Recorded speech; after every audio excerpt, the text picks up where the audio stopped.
Hi, loyal lamb lovers. It's Steve from Cult of the Lamb, and I have art director Jimp here. Hello. Who we had such a good time chatting with Julian about your user submitted questions. I decided to do another round with Jimp. So, Jimp, are you ready to answer as many questions as the cult community has submitted in this 15-minute time span? I am indeed. Let's do it. Are there plans for Steam Deck verification?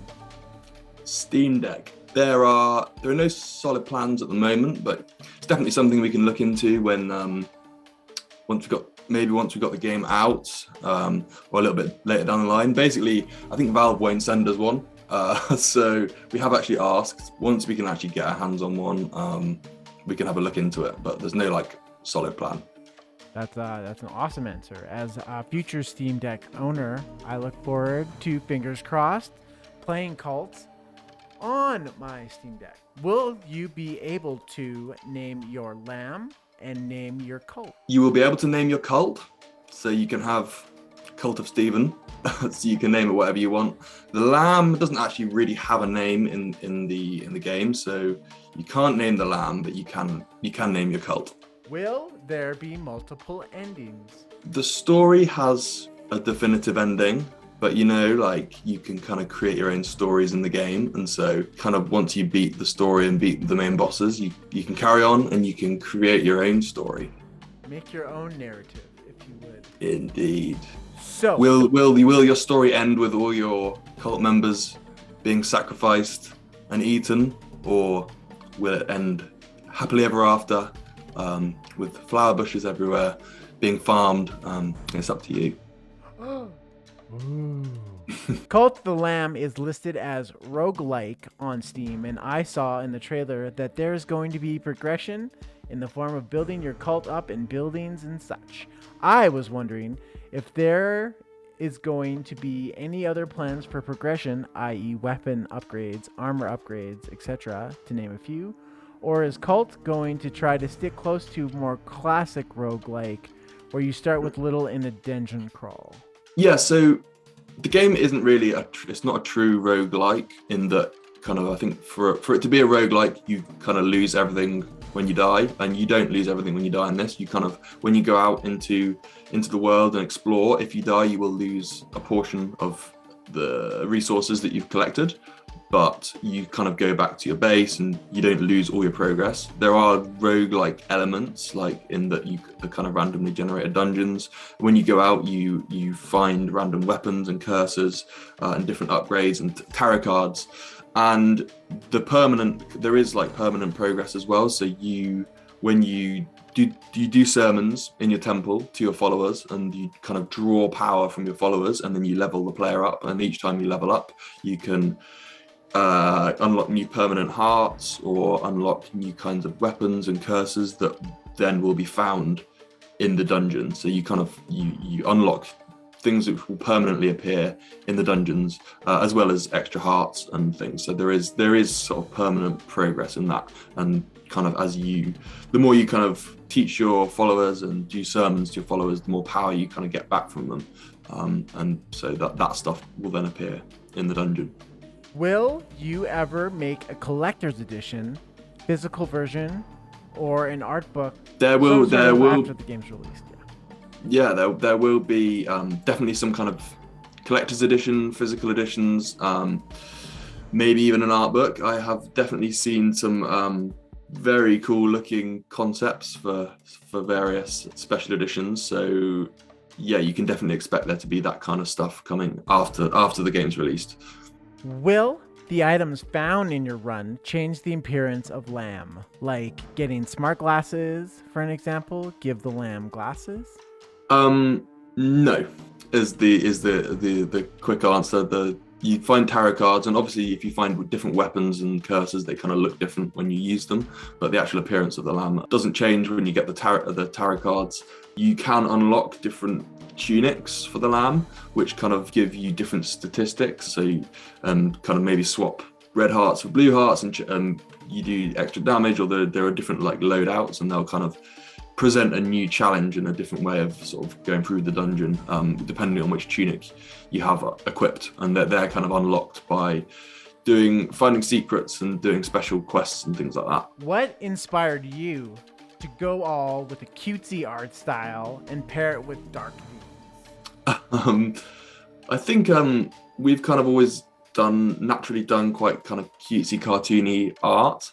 And that kind of both me and Julian have kind of been doing that for years and years, coming from the Flash scene. And I think with this game, we wanted to kind of keep that, but then also bring in some darker elements. I think a lot of people have kind of sort of seen our games as kid games, and we didn't want it to be strictly kind of kiddie games. We kind of wanted to bring in some darker elements, and kind of, I think adding that stuff and kind of brings in a really nice juxtaposition between the kind of cute and cartoony and then the sort of more scary kind of horror elements, which creates a nice kind of balance. Did it take long concepting or figuring out the style of the game? Did it take a lot of back and forth? Yeah, definitely. I think we worked on it for a long time before we kind of fully decided on the direction in terms of the theme. And then I think like with the art style, Julian did a lot of kind of pre-production work and kind of figuring out the initial artistic direction. I was kind of working on a different project, and then we did bounce a lot of ideas, and then I think kind of when we eventually landed on the kind of idea of cults, and then kind of Julian designed the lamb character and kind of brought in the sort of religious elements. It kind of all came together, but it was a lot of bouncing ideas and sort of iterating and coming up with different things before I think we've really decided on the direction. And even then, it was kind of a lot of still figuring out the specifics, because I think we wanted a very specific thing, and we kind of weren't exactly sure what that would be for quite a while. But yeah, we got there eventually, and yeah, very happy with how it's looking. What inspired Massive Monster to make Cult of the Lamb? I think initially we really liked the idea of marrying a kind of roguelike style game with more of a sort of like a base builder colony simulator type thing. I think we all like roguelikes, but they can be a bit frustrating when you kind of lose all progress and have to start from the beginning every time. I don't know, that's kind of the point of them, but we wanted to try and capture that sort of the sense of the gameplay and that kind of randomly generated thing you get, and the sort of random weapon loadouts and curses and that kind of stuff, but also have much more a permanent progress. And then the kind of idea of sort of getting these followers and bringing them back kind of came about. And I think Jay really wanted to have this idea of sort of the characters having their own little stories that you kind of create and dynamically create. So that was kind of something we really wanted to work in. And then I think, yeah, we landed on the cult idea, and all those kind of ideas kind of clicked together. So it kind of came from a lot of the different things we wanted to do. We didn't start out thinking, let's make a game about cults. It was kind of, we wanted to make a roguelike, we wanted to make a kind of base buildery thing, we wanted farming, we wanted these different things, and they kind of came together like a jigsaw piece, and in the end we kind of have Cult of the Lamb. Will there be a co-op mode in the game? Not at launch. It's definitely something we would love to do, but we're definitely not going to do it for launch. And then I think it's something we'll explore later on. I think, local co-op would be really cool. We'd have to figure out how it would work exactly. And we've never done online co-op, so that would be a new challenge for us. But it's definitely something we would love to do, but there's no solid plan yet. Will Cult of the Lamb have accessibility options like changing the difficulty or controller remapping, etc.? Yes, there will be controller remapping, definitely on the Steam version, maybe on the console version, maybe not at launch, but we'll see. And there is difficulty options as well, so you'll be able to change the difficulty at any point to sort of fit whatever your play style is. We do want as many people to be able to play the game as possible. So yes, and we're sort of hoping to add as much as we can as we sort of reach the end of development in terms of accessibility options. What pieces of media, cartoons, shows, video games, if any, influence the art style and direction of Cult of the Lamb? I think definitely Midsummer was a big one in terms of the kind of cult, the flowery, culty vibes, kind of having that quite sort of sunny, flowery, but also quite sort of messed up sort of aesthetic, so that definitely went into it. I think Binding of Isaac did influence the kind of enemy designs, because I think I really liked how they kind of did. It was sort of cute but really messed up at the same time, and so that, I think that was definitely a good source of inspiration.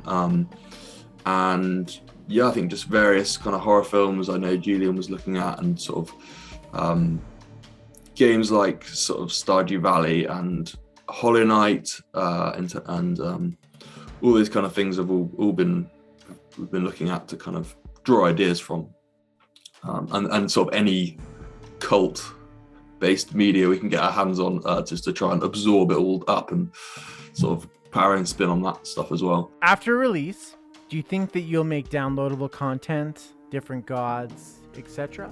Yes, definitely. That we have a couple of updates planned, so and they will be free updates as well. So we definitely have 2 updates planned, and hopefully we'll do more. Like if people really like the game and it does well, we want to support it, and we kind of want the the launch version of the game to be the origin story of the lamb, and then we definitely want to kind of grow it beyond then, and add more biomes and more sort of more buildings for your base and different animal types and as much stuff as we can, and we really do want to grow it into something bigger, like kind of like how Enter the Gungeon has done. Like the launch version was kind of, if you compare the launch version to what the game is now, it's kind of doubled in size or more. Same with Binding of Isaac and a lot of those games. Like we want to expand it, definitely.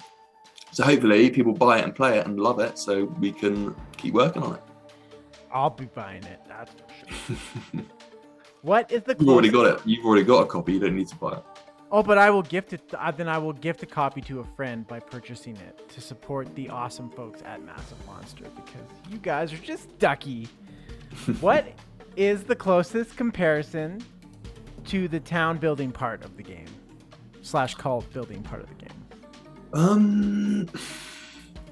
It's tricky because I think we haven't really sort of looked at a game and sort of taken it, like copied another game. It's been a very iterative process, which has meant it feels quite unique, in that it's definitely been a challenge because it's a kind of character-driven game, and it's like an action game. So you're controlling this character. Most sort of colony sims, you play it from a top-down perspective, and it's very menu-driven, whereas it's all controlled by the lamb. So I'm struggling to think of something that is too similar to.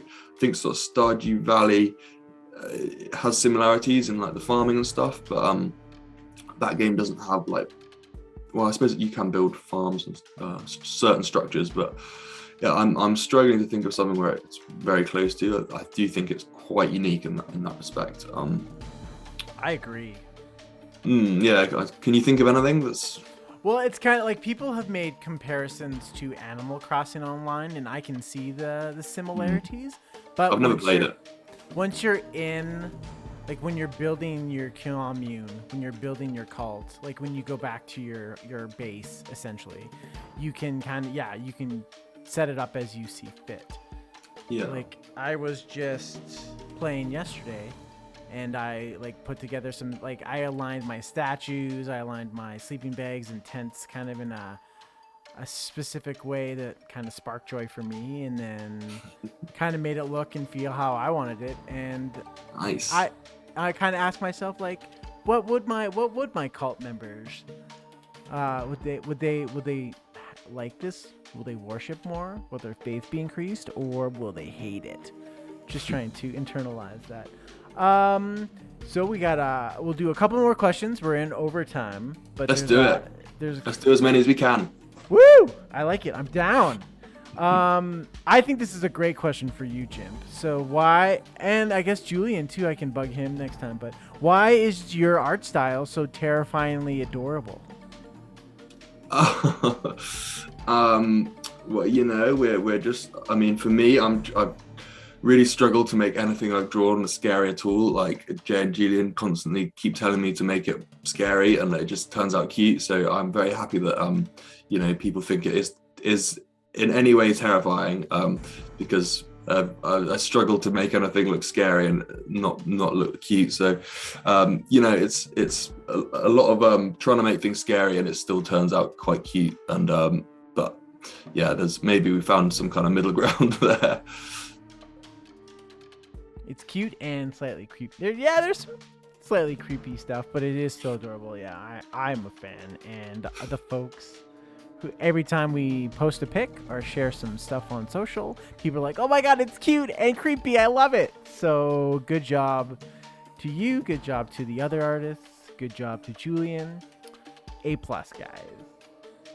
This is like, do you expect significant visual downgrades for the game to run it on Switch?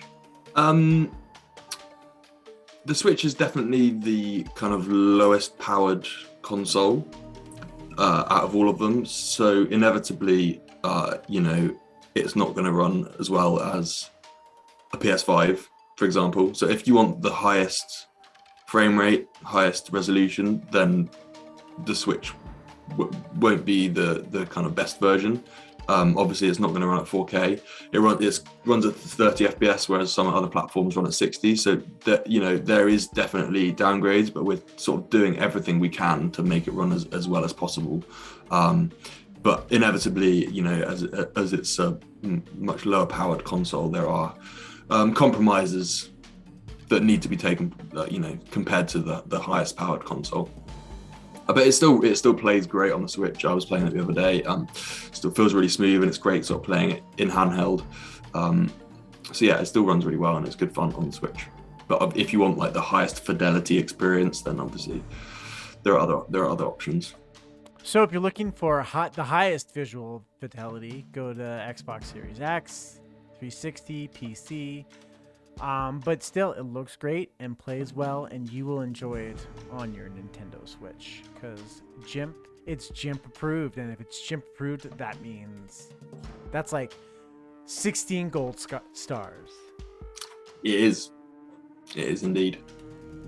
I saw this question and I had to ask it because I think we can have some serious discussion about it. But will there be gun? Will there be gun?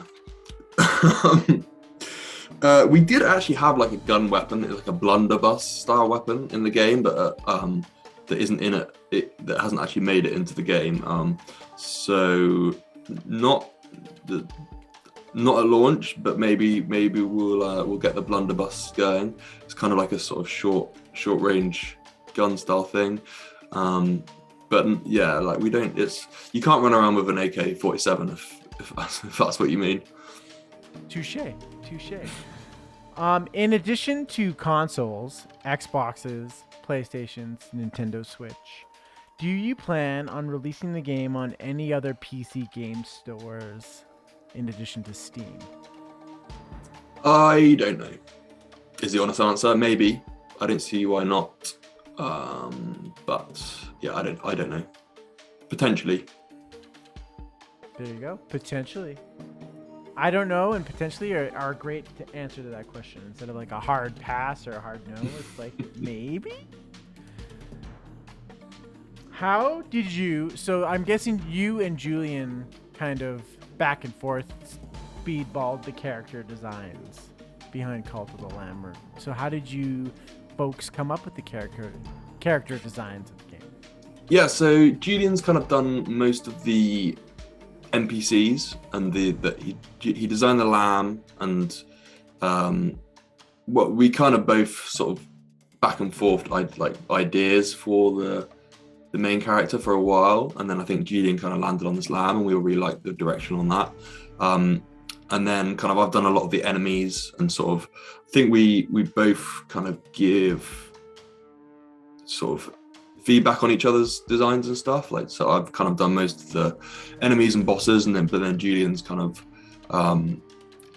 sort of sketched over my sketches and kind of had different ideas, and we kind of back and forth the ideas to kind of just, we always just want the best possible end result.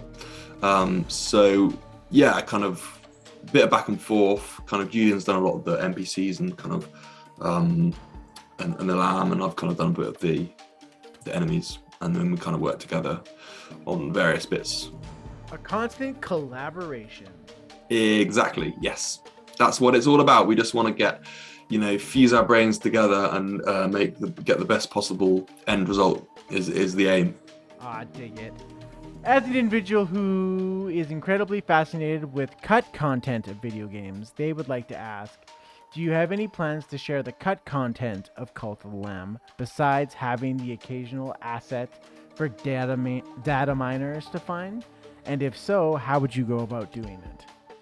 I'm not sure really. I guess as the game it's been a very iterative process. So we've thrown away a lot of stuff, and it's one of those things where you almost don't want people to see everything, because it kind of doesn't necessarily suck, but it's like you kind of want the finished thing to be the like its own thing, rather than sort of seeing everything kind of underneath it. Like, for every good song a band writes, there's probably loads of really bad songs that you kind of don't want to listen. And when the band kind of release all these unfinished snippets of like 30 seconds of rubbish music just because it's something they found, it's like not always necessarily the best thing. Saying that, like, I think there is stuff that is cool but just didn't quite fit. So like, I think we could probably share that kind of stuff on Twitter and on Discord and stuff. But inevitably there are some things like throughout the process that doesn't need to be seen, and I think it's sometimes better just to sort of let that stuff die and be part of the process than sort of having to share absolutely everything you ever do. So, step 1, support the massive monsters. Check out the Discord and Steam. Step 2, have a chat. Just endlessly praise them on Discord. And step 3, we will reward your faith. We will. Thank you so much for all the messages demanding possum follower skins. Thank you, Julian. I appreciate that. We'll see what we can do. But yes, please, if you have any more questions, keep them coming. We can do another one of these. I'm sure Jay would love to do one soon. And